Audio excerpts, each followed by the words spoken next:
Kami PBSM SMK Bukit Pasir dan kami akan menyertai pertandingan bantu bola sekolah menengah. Terdapat 8 kandungan dalam peti pertolongan cemas. Yang pertama ialah kain kalsium steril untuk menutup dan melindungi luka. Yang kedua ialah plaster untuk memegang dan meletakkan kedudukan pada luka. Yang ketiga ialah bandage untuk membalut luka. Yang keempat ialah kain andung untuk menampung anggota badan yang patah. Yang kelima ialah larutan antiseptik untuk membersihkan kuman pada luka. Yang keenam ialah kapas bersih untuk menyapu cecair pembersih. Yang ketujuh ialah gunting untuk memotong pembalut atau pita, pinset untuk membuang kotoran. Yang ke-8 ialah plaster berubat untuk menutup luka cetek atau calar-calar kecil. Saya seksyen kedua akan membuat rawatan di bahagian kepala menggunakan kain andung.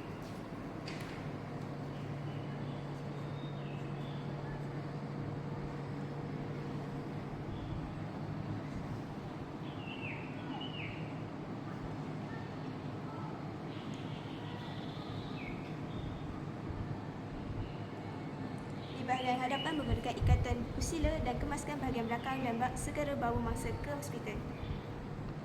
Saya seksyen ketiga akan membuat balutan pada tangan yang patah.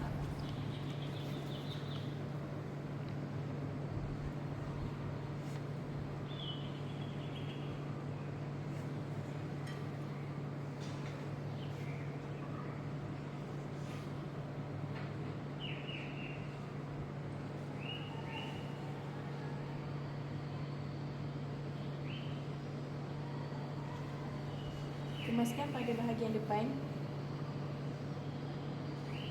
Segera bawa mangsa ke hospital.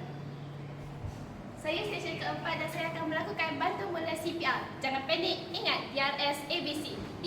Danger, pastikan kawasan sekeliling selamat untuk anda dan mangsa. R. Response, periksa tindak balas mangsa dengan menepuk bahu atau memanggil namanya.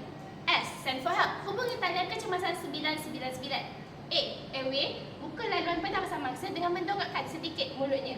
B. Breathing, periksa pernafasan mangsa dengan mendekatkan telinga anda ke mulut mangsa dan memerhati pergerakan dadanya. Sekiranya mangsa tidak bernafas, laksanakan C. CPR dengan menggunakan kedua belah tangan diletakkan di bahagian tengah dada mangsa. CPR dilakukan sebanyak 100 hingga 120 kali tekanan seminit sehingga bantuan kecemasan sampai. Sekian, terima kasih.